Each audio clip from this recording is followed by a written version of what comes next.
For some people, Christmas and the New Year are very merry times, but for cabmen and cabmen's horses it is no holiday, though it may be a harvest. There are so many parties, balls, and places of amusement open that the work is hard and often late. Sometimes driver and horse have to wait for hours in the rain or frost, shivering with the cold, while the merry people within are dancing away to the music. I wonder if the beautiful ladies ever think of the weary cabman waiting on his box, and his patient beast standing till his legs get stiff with cold. I had now most of the evening work, as I was well accustomed to standing, and Jerry was also more afraid of Hotspur taking cold. We had a great deal of late work in the Christmas week, and Jerry's cough was bad, but however late we were, Polly sat up for him, and came out with a lantern to meet him, looking anxious and troubled. On the evening of the New Year, we had to take 2 gentlemen to a house in one of the West End squares. We set them down at 9 o'clock, and were told to come again at 11. But, said one, as it is a card party, you may have to wait a few minutes, but don't be late. As the clock struck 11, we were at the door, for Jerry was always punctual. The clock chimed the quarters, 1, 2, 3, and then struck 12, but the door did not open. The wind had been very changeable, with squalls of wind during the day, but now it came on sharp, driving sleet, which seemed to come all the way round. It was very cold, and there was no shelter. Jerry got off his box and came and pulled one of my cloths a little more over my neck. Then he took a turn or 2 up and down, stamping his feet. Then he began to beat his arms, but that set him off coughing, so he opened the cab door and sat at the bottom with his feet on the pavement, and was a little sheltered. Still the clock chimed the quarters, and no one came. At 12:30 he rang the bell, and asked the servant if he would be wanted that night. "Oh yes, you'll be wanted safe enough," said the man. "You must not go, it will soon be over." And again Jerry sat down, but his voice was so hoarse I could hardly hear him. At 1:15 the door opened, and the 2 gentlemen came out.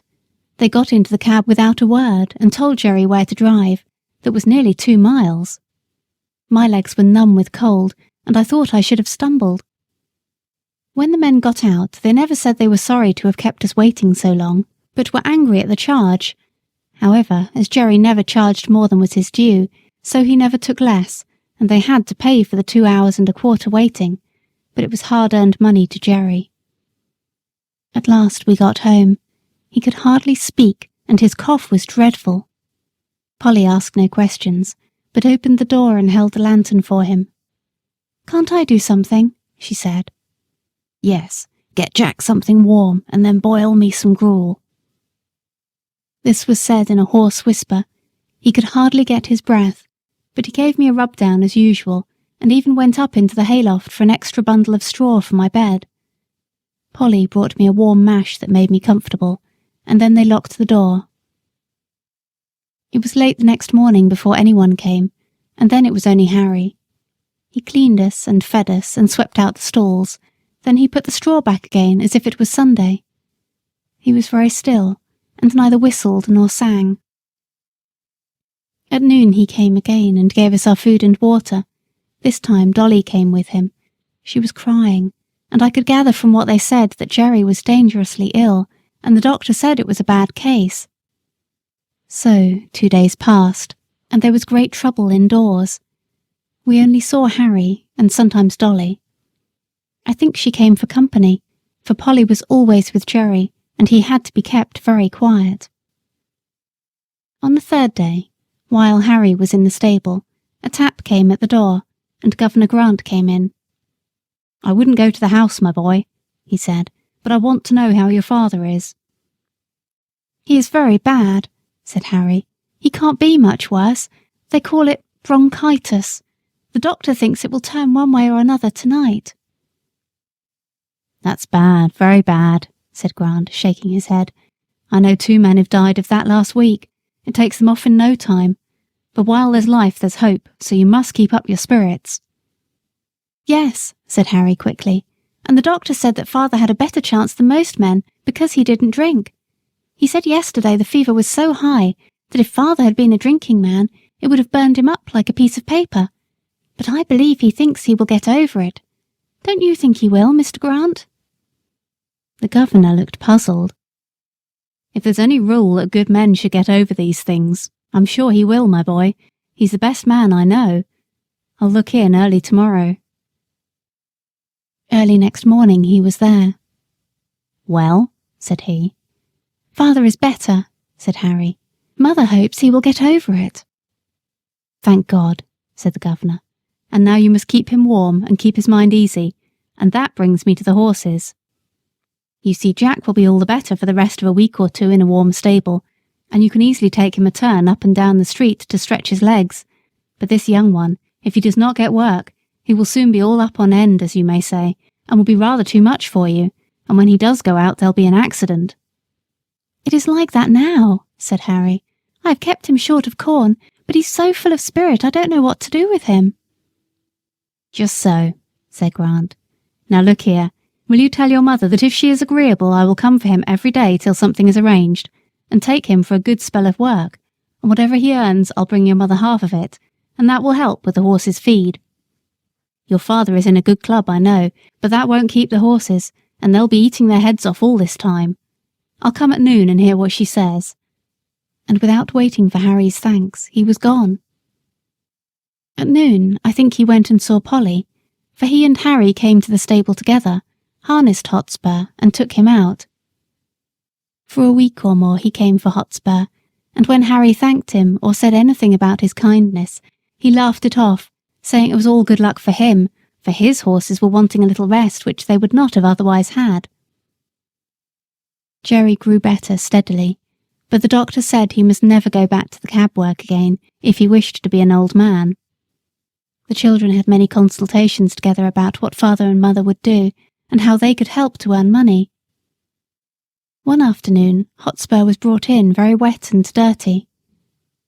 "The streets are nothing but slush," said the governor. "It will give you a good warming, my boy, to get him clean and dry." "All right, governor," said Harry. "I shall not leave him till he is. You know I have been trained by my father." "I wish all the boys had been trained like you," said the governor. While Harry was sponging off the mud from Hotspur's body and legs, Dolly came in, looking very full of something. "Who lives at Fairstowe, Harry? Mother has a letter from Fairstowe. She seemed so glad, and ran upstairs to father with it." "Don't you know? Why, it is the name of Mrs. Fowler's place, mother's old mistress, you know, the lady that father met last summer, who sent you and me 5 shillings each." "Oh, Mrs. Fowler! Of course I know all about her. I wonder what she is writing to mother about." "Mother wrote to her last week," said Harry. "You know she told father if ever he gave up the cab work she would like to know. I wonder what she says. Run in and see, Dolly." Harry scrubbed away at Hotspur with a whoosh, whoosh, like any old hostler. In a few minutes Dolly came dancing into the stable. "Oh, Harry, there was never anything so beautiful. Mrs. Fowler says we are all to go and live near her. There is a cottage now empty that will just suit us, with a garden and a hen house and apple trees and everything, and her coachman is going away in the spring, and then she will want father in his place.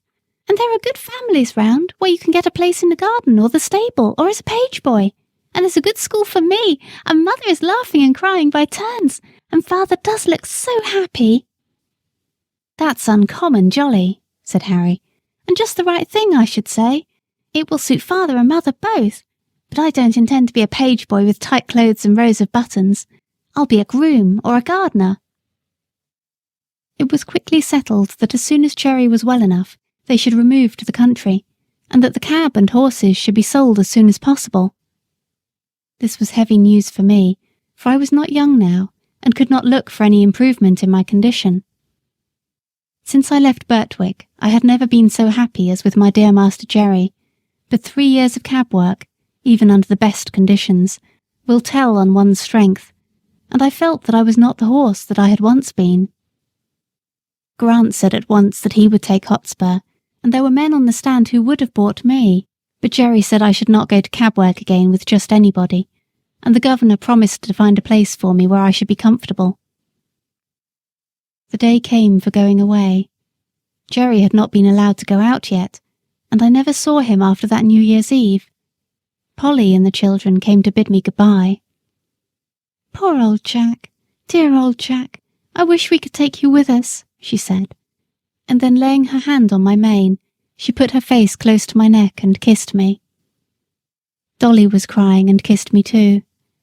Harry stroked me a great deal, but said nothing, only he seemed very sad, and so I was led away to my new place.